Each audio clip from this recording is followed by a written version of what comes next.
Prečo môže kopírovanie reklám konkurencie firmám uškodiť? A čo robiť namiesto toho? Niekedy si malé a stredné firmy povedia niečo na spôsob, že konkurencia tlačí túto reklamu alebo štýl komunikácie, poďme spraviť niečo podobné. Na prvý pohľad je to logické, v realite dosť riskantné a málo kedy to prináša takú návratnosť, ako si predstavujú. Teraz prečo? Zjednodušene preto, lebo kopírujú bez kontextu. Nevidia, koľko verzií tomu predchádzalo, či je to vôbec ziskové, či sa to oplatilo im a nejdú nejakým samospádom, ako sa to niekedy deje vo firmách, zvlášť ak majú obmedzené marketingové kapacity. Nevidia úplne presne, ako to zapadá do celkovej komunikácie a ponuky tej firmy, ako s tým oni kalkulujú a čo všetko spravili predtým pre úspech toho, čo vidíme teraz. To sa dá odhadovať, ale málo kto si dá takú námahu a ak z toho vyplynie, že aha, oni to vlastne pripravovali niekoľko rokov, tak sa kopíruje aj bez tejto prípravy. Nevidia veľa ďalšieho. Veľa áno, ak používajú nejaké analytické nástroje, ale všetko ani zďaleka. Pri kopírovaní firmy tiež opomínajú svoje vlastné silné stránky, ktoré často fungujú najlepšie. Všeobecne platí, že kopírujú teda výstup, nie proces. A to môže zmeniť situáciu z aha, im funguje toto, poďme do toho aj my, ale pre nás to vôbec nefunguje.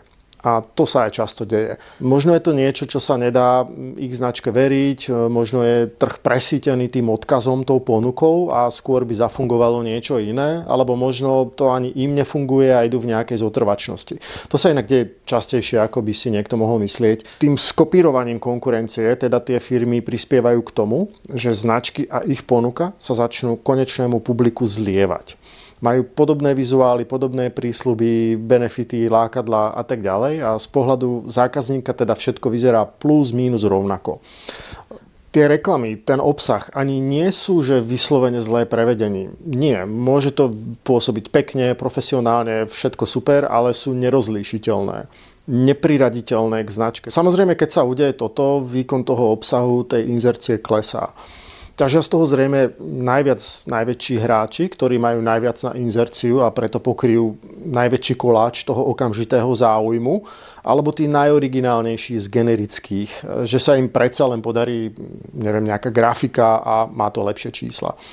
Každopádne malá a stredná firma z pohľadu celkovej taktiky spraví asi najlepšie, ak vsadí na svoju vlastnú originalitu. A tým obráti paradox dneška vo svoj prospech. A ten paradox je, že ak sa väčšina firiem snaží držať toho, čo funguje, nejakých poučiek, čo pohľadajú na internete a toho, čo skopírujú, zlejú sa do jednej masy a ak v tejto mase žije niečo, čo je naopak originálne, o to viac vystúpi z davu. Zároveň to ale nie je úplne jednoduchá úloha. Byť originálny s dobrým prevedením, to je ťažká práca. Ale tam zase majú tie firmy k dispozícii postupy, ako testovať tú novú kreativitu. Doba, štádium vývoja tohto prostredia si pýta stále vyššie objemy kreatív, nejakých novostí, ktoré testujeme, a to znamená viac uhlov pohľadu, viac zasiahnutých špecifických potrieb na trhu, viac spätnej väzby a rapidnejšie učenie sa o tom, čo nové funguje. Ale konkurencia to ešte nepoužíva. Tá forma originality, ktorá predáva, sa teda hľadá vyšším objemom kreatív, ktoré ponúkneme, a systémom testovania. Keď si to predstavíte v praxi, tak to môže byť odklon od nejakých veľmi používaných formulácií, ktoré zaručene fungujú, napríklad, že hľadáte spoľahlivého dodávateľa komplexných služieb. No jasné, že hľadajú, alebo možno aj nie, ale ponúkneme im niečo iné ako túto otázku, ktorú vidno všade. Dajme im dôvod sa nami zaoberať viac. Možno niečo ako, že hľadáte partnera, ktorému sa nemusíte pozerať na prsty? Alebo koľko dodávateľov potrebujete na túto jednu vec? Niekedy stačia jemné úpravy a zafunguje to, niekedy to treba celé prekopať textovo, graficky, videom vo viacerých verziách a tak ďalej, no a potom testujeme. Takto nájdené nové pozície zase na nejaký čas oni zostanú výnosné a možno to dokonca začne kopírovať konkurencia. Z nášho pohľadu je to v poslednej dobe zrýchľujúci sa kolobeh tvorby nových variácií a ponúkania a spätnej väzby. A to nájde to najlepšie pre konkrétnu značku v konkrétnom čase a trhovej situácii. Odporúčané. Nech sa vám darí.